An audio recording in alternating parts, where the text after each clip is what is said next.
श्री केदारनाथ धाम उत्तराखंड के रुद्रप्रयाग जिले में स्थित भगवान भोलेनाथ शिव शंकर का सर्वोच्च धार्मिक व पवित्रतम स्थल है। केदारनाथ मंदाकिनी नदी के उद्गम स्थल के निकट लगभग 3584 मीटर की ऊंचाई पर स्थित है। रमणीय घाटियों, बर्फीले पर्वत शिखरों और चारागाह से सुसज्जित रुद्रप्रयाग की हवा में ही भोलेनाथ की वैरागी ऊर्जा का आभास होता है। भगवान शिव के 12 ज्योतिर्लिंग में से एक केदारनाथ में स्थित है। केदारनाथ धाम का ये मंदिर पंच केदार के 5 मंदिरों में से एक है। 4 धाम के सभी धाम की तरह केदारनाथ धाम भी शीत ऋतु में बर्फ से ढक जाता है और उस समय उखी मठ में भगवान केदार विराजते हैं, जो कि इनका शीत ऋतु आवास भी माना जाता है। 4 धाम यात्रा के आरंभ होने की घोषणा के साथ उखी मठ के ओमकारेश्वर मंदिर के पट खोले जाते हैं और फिर साज सज्जा के साथ बड़ी धूमधाम से भोले बाबा की डोली यात्रा निकाली जाती है। केदारनाथ की शोभा यात्रा उखी मठ से फाटा होते हुए गौरीकुंड पहुंचती है। इन मार्ग पे पड़ने वाले गांव के निवासियों को भगवान केदार के दर्शन का सौभाग्य प्राप्त होता है।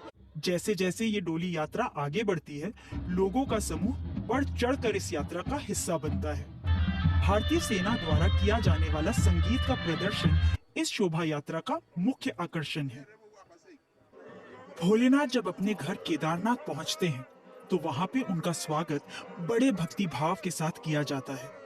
मंदिर के अंदर भगवान शंकर की भव्य मूर्त केदारनाथ मंदिर में दर्शन के लिए उनके गर्भगृह में स्थापित कर दी जाती है। महादेव की ये मूर्त केदारनाथ आए भक्तों को दूर से ही अपनी गरिमा का एहसास करा देती है। मूर्ति से कुछ दूरी पर ही उनकी सवारी नंदी बैल की भी एक सुंदर मूर्ति है, जो भगवान शिव की ओर देखती है और मंदिर की रक्षा करती हुई नजर आती है। एक सुविख्यात मान्यता के अनुरूप कुरुक्षेत्र में महाभारत युद्ध के उपरांत जब पांडवों को अपने बंधुओं का निष्ठुर वध करने पर ग्लानि हुई, तब वे अपनी गलतियों का प्रायश्चित करने हेतु प्रभु श्री शंकर महादेव को ढूंढने पूरे भारतवर्ष में भ्रमण करते फिर रहे थे। इतनी आसानी से उन्हें माफ ना करने के विचार से भगवान शंकर एक बैल का रूप धारण कर देवभूमि उत्तराखंड चले गए। कथा के अनुसार ठीक पांडवों के उन्हें पहचान लेने के क्षण भोलेनाथ धरती में समा गए।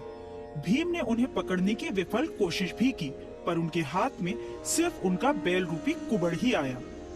बाद में जिन 5 स्थानों से उनके बैल रूपी शरीर के अंग धरती के बाहर आए, वहीं पांडवों द्वारा भोलेनाथ के मंदिरों की स्थापना की गई, जो आगे चलकर पंच केदार कहलाए। जिस स्थान पर बैल रूपी चेहरा पाया गया, उसे रुद्रनाथ मंदिर, जहां आगे के 2 पैर पाए गए, उसे टुंगनाथ मंदिर, केश प्रकट होने के स्थान को कल्पेश्वर, मध्य भाग प्रकरण के स्थान पर मध्य माहेश्वर मंदिर और कुबड़ के स्थान को केदारनाथ मंदिर के नाम से जाना जाता है। मंदिर के अंदर महाअभिषेक, रुद्र अभिषेक, शिव पूजा, अष्टोत्तर, बाल भोग इत्यादि करके देवों के देव महादेव की आराधना की जाती है। भगवान केदार को प्रसन्न करने के लिए केदारनाथ की आरती उतारी जाती है।